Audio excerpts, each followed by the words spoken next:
मुझे बोलने का मौका दिया। मैं मेरा परिचय बताऊंगा। इससे पहले हमारे मन्नारे जगदीश भाई पांडो को नमन करते हुए उदा भील की खराड़ी की जो धरती पर आप सब विराजमान हो, तो मैं कोटिया भील के वंशज कोटा से चित्तौड़ होते हुए जो मन्नाहारी एक हमारा पुरखा था, उसके जो पुत्र थे हामजी बोराया का वंशज जवाहरलाल हारी, मैं आपका इस मंच के माध्यम से तहे दिल से जोहार अभिनंदन करता हूं। साथियों,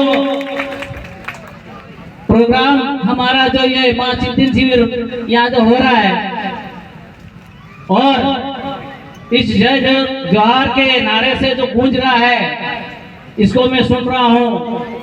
और बहुत से यहाँ ऐसा मुझे अनुभव हुआ है कि माता बहनें बैठी हुई है और इतनी बरसात में, तो मुझे कल का एक सीन याद आया था कि कल भी एक उदयपुर में प्रोग्राम हुआ था, तो वहां भी बरसात हुई थी।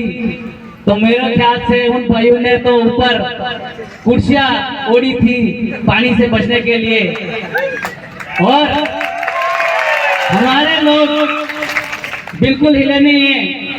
तो एक बहुत अच्छा संदेश है, बरसात से डरता कौन है। तो ये चीज जो देखने को मिली आज, तो आगे मैं कुछ बातें बताना चाहूंगा। ये अपने जो यहाँ लिखा हुआ है, और कुछ सामाजिक कुरीति है, शिक्षा स्वास्थ्य, आदिवासी स्वास्थ्य और नक्शा मुक्ति ऐसे पॉइंट लिखे हैं। तो मैं भी इस चीज के लिए कुछ पॉइंट लिख के लेके आया हूँ कि आखिर में हमें, अभी गुरुजी ने किसी ने बताया था संविधान की जानकारी। साथियों, एक समय आ गया है, हमें आज संविधान की जानकारी बहुत अति आवश्यक हो गई है, क्योंकि हमारे पुरखों ने इस व्यवस्था को थोड़ा भूल गए थे, इसीलिए हमें आज जरूरत पड़ रही है। तो उसके लिए हमें शिक्षा ग्रहण करनी पड़ेगी।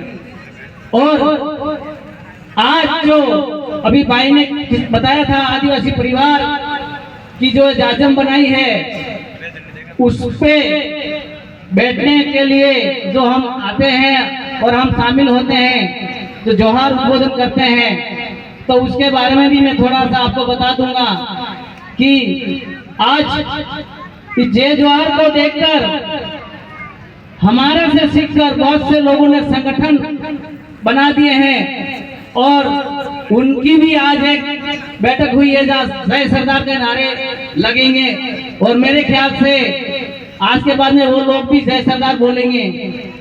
तो मुझे यूं लग रहा है आदिवासी पूरा जय जयकार बोल रहा है, तो कुछ संगठन जय सरदार बोलेंगे, तो कुछ संगठन जय माता दी बोलेंगे, तो कुछ संगठन जय जिनेंद्र बोलेंगे, तो कुछ संगठन जय माता जी बोलेंगे। तो मेरे ख्याल से जय श्री राम बोलने वालों की कमी हो जाएगी, ऐसा मुझे अनुभव है। अब जय श्री राम हमारा थोपा हुआ शब्द था और हम यूज कर रहे थे। कुछ भाइयों को नया आए होंगे, बुरा जरूर लगा होगा, लगेगा, कड़वा है। जोहार हमारा शब्द उद्बोधन शब्द था, उसको उन लोगों ने छुपा दिया था, लेकिन आज उन्हीं के हालात खराब होने वाले हैं, क्योंकि जोहार ने हमको इतनी ताकत से शामिल कर दिया। और जोहार वो शब्द है, अभी भाई ने बताया था, रंजीत भाई ने, थोड़ा सा रह गए, मैं बता देता हूँ कि जब हमारी शादी ब्याह होती है और दीपावली आना हमारे इधर तो होता है, साथ जैसलमेर साइड में आपके इधर नहीं होता होगा, मुझे मालूम नहीं, लेकिन हमारे बुजुर्ग लोग घर पे रह जाते हैं, तो नई नवेलन जो दुल्हन होती है उसको घर लाने के बाद में शादी करके लाए हैं, तो उसके दोबड़ा ओड़ा छोड़ते वो रस्म निभाने के बाद में जब हमारी माता बहन उसको लेके जाके हमारे बुजुर्ग होते हैं उनको पगे लगाने, उनके तबियत सेड़ा लागन पगे लगा लाड़ी जीवा हमारे अटक के टमाटर के निके बना के आलू केवल आड़ी ज्वार वेल बजा दी मज्जे नमक सुनो तब से ऐसा शब्द कहते थे, शायद भूल गए। तो हमारे इस शब्द को वापस इस आदिवासी परिवार की जादू के मार्फत से हमने बोलना सीखा है। तो आज हमको ये संख्या देखने को मिल गया, तो वो कोई शब्द नया नहीं है। तो इसलिए अपन को देखकर सभी लोगों ने इस तरह से संगठन बनाए। तो मैं आखिर में आपको ये भी बता दूंगा, आखिर में हम शामिल होकर क्या करना चाह रहे हैं। यहाँ तो लिखा हुआ है, आज पढ़ेंगे कि शिक्षा, सामाजिक स्वास्थ्य, कुरीतियां, लेकिन मेरे ख्याल से इसका अपन उधर जाके उपयोग नहीं करेंगे। तो साथियों, हमें इस चीज के अंदर जाना पड़ेगा, शिक्षा में जाना पड़ेगा, हमें व्यापार में जाना पड़ेगा, हमें नौकरी में जाना पड़ेगा, हमें अच्छी सी ब्रांडेड तैयार करनी पड़ेगी हमारे समाज को। तो उसका क्या रास्ता बनाएंगे? हम शिक्षा करेंगे तो नौकरी करेंगे, और व्यापार करेंगे तो पैसा कमाएंगे, और खेती करेंगे तो ब्रांडेड खेती करनी पड़ेगी। क्योंकि ये जमाना आज डिजिटल का आ गया है, डिजिटल समझते हो, ऑनलाइन।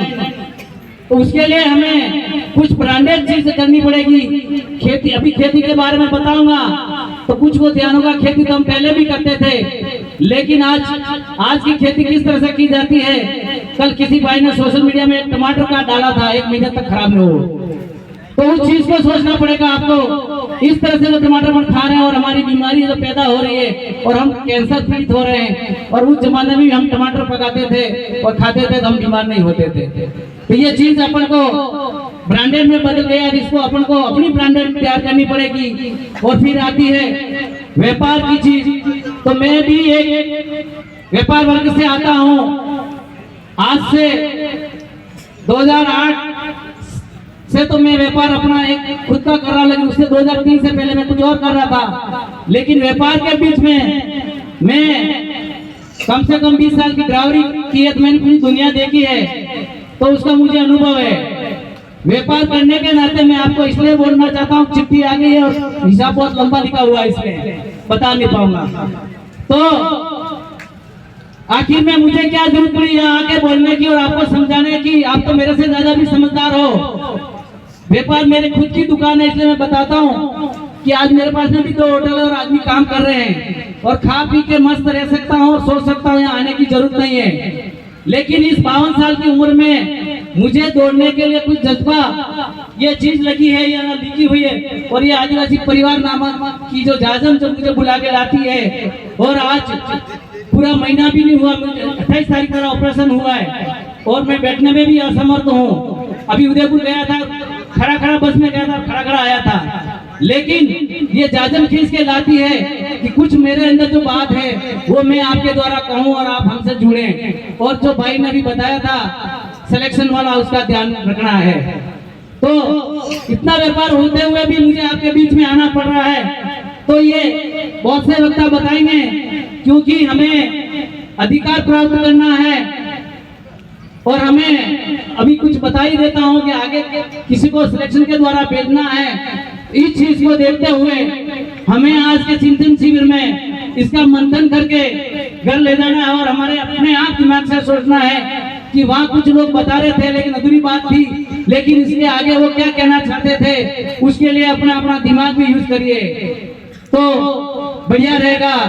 तो मेरा वक्तव्य यही मैं समाप्त करूंगा, क्योंकि आज बोलने वाले हम ज्यादा हो गए हैं और मेरे ख्याल से सुनने वाले अभी भी हमारे कम पड़ रहे हैं। तो हमें 2-5 मिनट भी बोलते हैं तो भी आज की तारीख में यहाँ वक्ता बहुत बैठे हुए हैं, यही आदिवासी परिवार की जाजम है। तो मेरा उद्बोधन यही समाप्त करता हूँ। बहुत बहुत धन्यवाद। आप सबकी जय जय जवाहर, जय आदिवासी, जय विजय।